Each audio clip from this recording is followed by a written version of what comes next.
हम चलते हैं समाजवादी पार्टी जो इसका पुरजोर विरोध कर रही है। कैफ मंजूर हमारे साथ हैं। मैं कैफ आपसे जानना चाहूंगा कि अभी आपने बहुत लोगों की बात सुनी, आपके भी एक पार्टी के साथी चौरसिया जी ने भी अपने विचार रखे।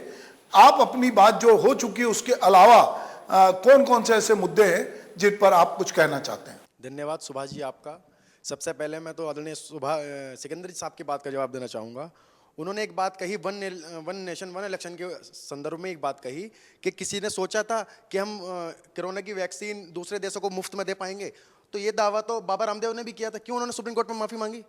आप इस चीज़ को, मैं आपको व्यक्तिगत टिप्पणी नहीं कर रहा हूँ, मैं ये कह रहा हूँ कि इससे क्या भाजपा को फायदा नहीं होगा? भाजपा ने रात को एनसीपी के लोग, ये शिवसेना के लोग भी बैठे हैं, जब अजीत पवार जी की एनसीपी थी तो गठबंधन की सरकार होना था महाराष्ट्र में, मगर रात को चिट्ठी तो दी गई अजीत पवार को कि शिवसेना के साथ सरकार बनेगी, और सुबह ही वो चिट्ठी खुली भाजपा के साथ। क्या वो वन नेशन वन इलेक्शन वहाँ नहीं होता?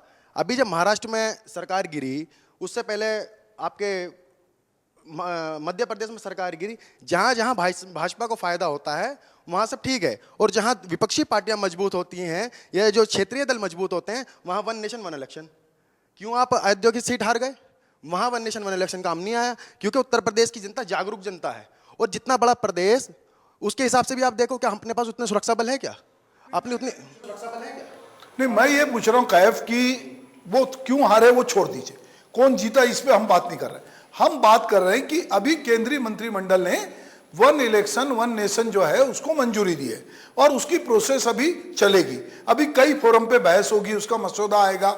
हम तो ये इस मुद्दे पे अपनी बात रखते हैं कि क्या ये व्यवस्था को लागू किया जाना चाहिए, और यदि किया जाना चाहिए तो उसके क्या फायदे हैं। यदि आपको लगता है कि आप विरोध में, आपकी पार्टी विरोध में है, तो अगर नहीं लागू करना है तो उससे आपको क्या नुकसान दिखता है? मैं इस वन नेशन वन इलेक्शन के, मैं अपने नेता राष्ट्रीय अध्यक्ष जी का जो बात कही है, हम इसके विरोध में हैं। विरोध इसलिए है कि जहां जहां आपको लगेगा क्या ईवीएम अपने पास पर्याप्त उतनी संख्या है जो हम पूरे देश में एक साथ इलेक्शन करा सकें?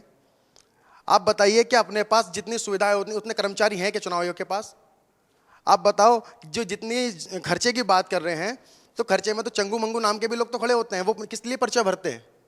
तो ये भी आप जानिए, केवल कह देने से कुछ नहीं होता। और जिनके अध्यक्षता में कमेटी बन रही हैं, उनको अभी गुलाम नबी आजाद साहब भी उस पार्टी के सदस्य थे, उनका तो अभी खुद का लटके हुए हैं वो।